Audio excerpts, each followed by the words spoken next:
Hello friends, I am Anupma and welcome to my channel Anton Accountancy with Anupma, a one-stop destination for learning and exploring accountancy. Guys, मेरे teaching career में मैंने एक प्रश्न का जवाब बार बार दिया है बच्चों को कि क्या अकाउंटेंसी एक डिफिकल्ट सब्जेक्ट है पढ़ना। बच्चे अक्सर मुझसे पूछते हैं कि ma'am is accountancy an easy subject, can be study accountancy, क्या हम अकाउंटेंसी में कुछ कर पाएंगे, क्या अकाउंटेंसी के कंसेप्ट हमको इजीली समझ में आएंगे।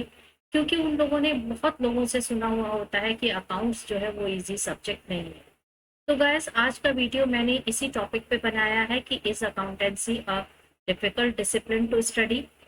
तो इससे पहले कि हम फर्दर प्रोसीड करें, एक छोटा सा रिमाइंडर देना चाहूंगी आपको। अगर आपको मेरा ये वीडियो पसंद आए तो आप लाइक करिएगा, और अगर आप मेरे चैनल पे नए हैं तो प्लीज सब्सक्राइब करिएगा। आप कमेंट बॉक्स में अपने वैल्यूएबल कमेंट्स भी मुझे दे सकते हैं, और आप अगर कोई सजेशन देना चाहें तो यू आर ऑलवेज वेलकम। आपके सजेशंस मेरे लिए बहुत वैल्यूएबल होंगे और मैं उनको इनकॉर्पोरेट करने की कोशिश करूंगी। सो गाइस, आज का वीडियो शुरू करते हैं, but before that I will stop my camera, क्योंकि मुझे जो है पूरा स्क्रीन चाहिए जिससे कि मैं अपनी बात अच्छी तरह समझा सकूं।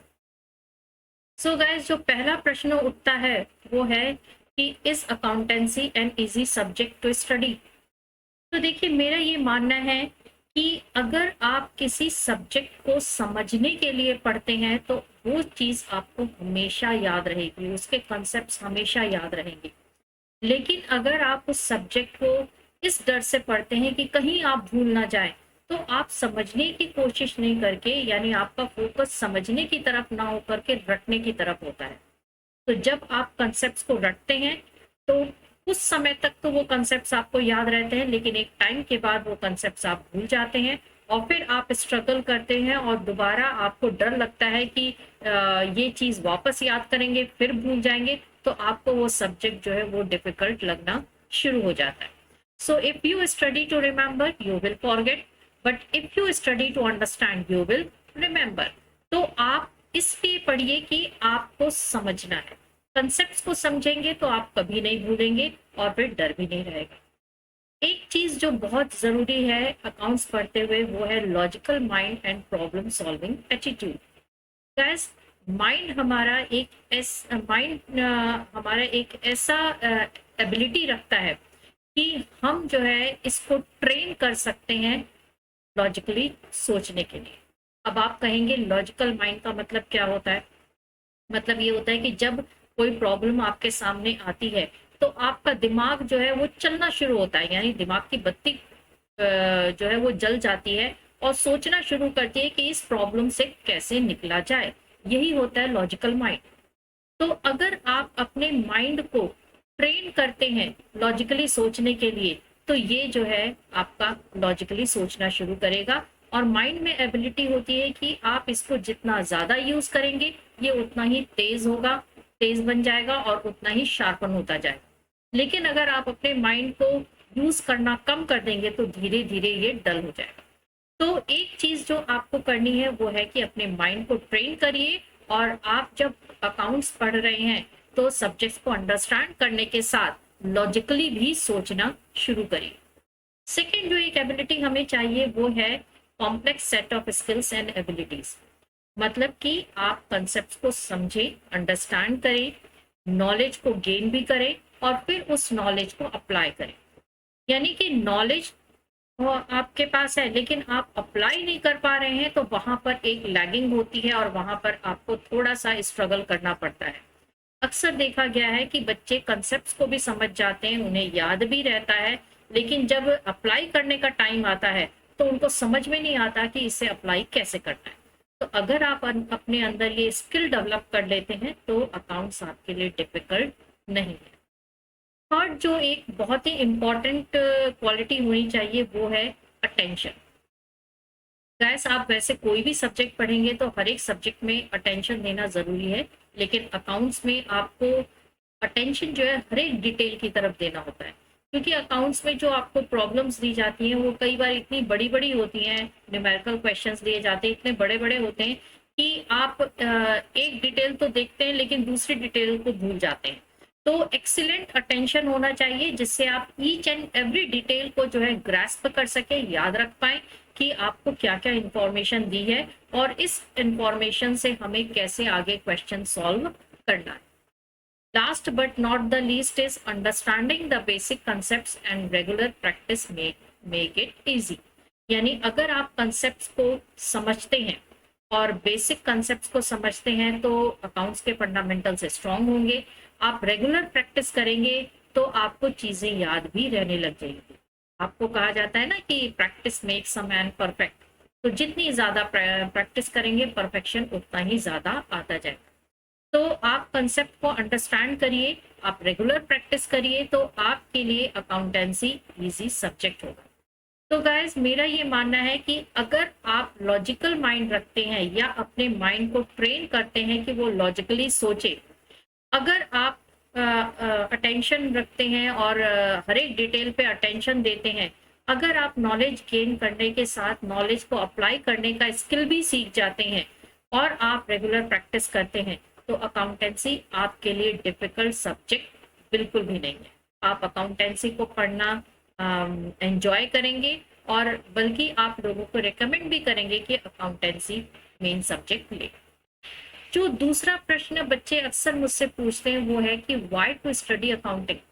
कई बच्चे मुझसे पूछते हैं कि मैम ये कॉमर्स स्ट्रीम में अकाउंटिंग डाला ही क्यों है, अकाउंटेंसी दिया ही क्यों है।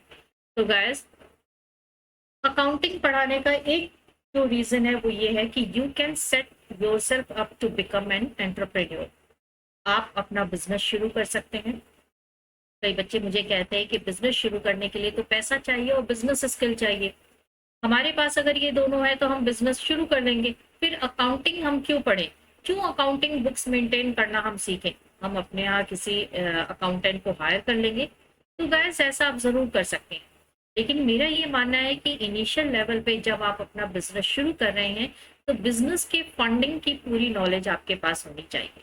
आप कैसे बिजनेस के फंड को अरेंज करेंगे, हर एक फंडिंग जो अरेंज कर रहे हैं उस पर कॉस्ट कितना होगा, उसका बेनिफिट क्या होगा, आप कैसे ट्रांजेक्शन्स को रिकॉर्ड कर सकते हैं, आप इनिशियली कैसे बिजनेस को स्टार्ट कर सकते हैं और बिजनेस को ऑर्गेनाइज कर सकते हैं, इन सब के लिए अकाउंटेंसी पढ़ना जरूरी है। सेकंड जो है वो है कि एंजॉय करियर फ्लेक्सिबिलिटी। सपोज करिए आप अपना बिजनेस शुरू नहीं करना चाहते लेकिन आप फिर भी जो है एक अपना करियर बनाना चाहते हैं, आप एक जॉब करना चाहते हैं। तो गाइस अकाउंटेंसी पढ़ने के बाद आपके पास बहुत सारे करियर फ्लेक्सिबिलिटी होती है, बहुत सारी अपॉर्चुनिटीज होती है। आप एज अकाउंटेंट काम कर सकते हैं, आप टैक्स प्लानर के फॉर्म में आपको जॉब मिल जाता है, टैक्स कंसल्टेंट के फॉर्म में मिल जाता है, कंसल्टेंट के फॉर्म में मिल जाता है। और इसके अलावा आप फाइनेंस में स्पेशलाइज करते हैं तो फाइनेंस के फॉर्म में आपको मिल जाता है फाइनेंसर। तो इस तरह से एक आपके पास करियर फ्लेक्सिबिलिटी होती है। आपको अकाउंटेंसी में टैक्सेशन भी पढ़ाया जाता है, तो अगर आप कंसल्टेंसी में हैं और कुछ समय बाद लगता है कि टैक्सेशन में ज्यादा करियर है, ज्यादा ग्रोथ है, तो आप टैक्सेशन पे स्विच ओवर कर सकते हैं। तो ये फ्लेक्सिबिलिटी आपके पास अवेलेबल होती है।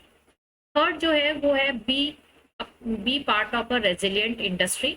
देखिए कई ऐसी इंडस्ट्रीज होती हैं जिनमें स्लो डाउन होता है और जब स्लो डाउन होता है तो बहुत सारे लोग जॉबलेस हो जाते हैं या उनको डिमोट कर दिया जाता है, रिट्रेंचिंग होती है। गैस अकाउंटिंग पढ़ने के बाद आप एक ऐसी इंडस्ट्री के पार्ट बनते हैं जिसमें ये डिप्रेशन की सिचुएशन या मंदी का दौर नहीं आता। आप जो है अकाउंटिंग करने के बाद आपके पास क्योंकि करियर फ्लेक्सिबिलिटी होती है तो आप एक इंडस्ट्री से दूसरी इंडस्ट्री में इजीली स्विच ओवर कर सकते हैं। Next is pursue career outcome that are high in demand. जैसे मैंने आपको बताया कि अकाउंटिंग में आपको अकाउंटेंसी के साथ आपको टैक्सेशन भी पढ़ाया जाता है, इंटरनेशनल बिजनेस प्लानिंग भी पढ़ाया जाता है, पोर्टफोलियो मैनेजमेंट है या पोर्टफोलियो प्लानिंग है, ये सब पढ़ाया जाता है।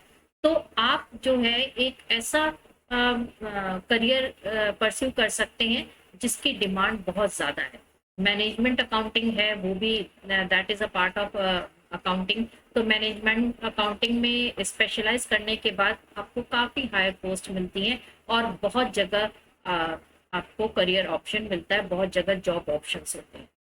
उसके बाद है कि अगर आप किसी अच्छी अकाउंटेंट डिग्री में ग्रेजुएट करते हैं तो उसकी इंटरनेशनल अपील भी है। जैसे आपका सर्टिफाइड फाइनेंशियल एनालिस्ट है, सीएफए, या आप सीएमए है, कॉस्ट मैनेजमेंट अकाउंटेंट है, जो मैंने वीडियो में अपने पिछले वीडियो में बताया था।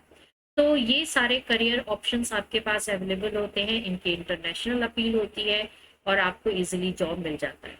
सो गाइस, हमने देखा कि अकाउंट्स पढ़ना जो है वो इतना डिफिकल्ट नहीं है। Accounts is not a difficult subject at all तो मैं नहीं कहूंगी। Yes, it is difficult for those who struggle with logical thinking. अगर आप लॉजिकल थिंकिंग रखते हैं और अगर आप प्रॉब्लम सॉल्विंग एटीट्यूड रखते हैं तो आप अकाउंट्स को बहुत इजीली पढ़ सकते हैं और अकाउंट्स आपके लिए एंजॉयबल होगा। Hello guys, thank you so much, thank you for watching, and please आप मेरा चैनल सब्सक्राइब जरूर करिएगा and stay tuned for the next video.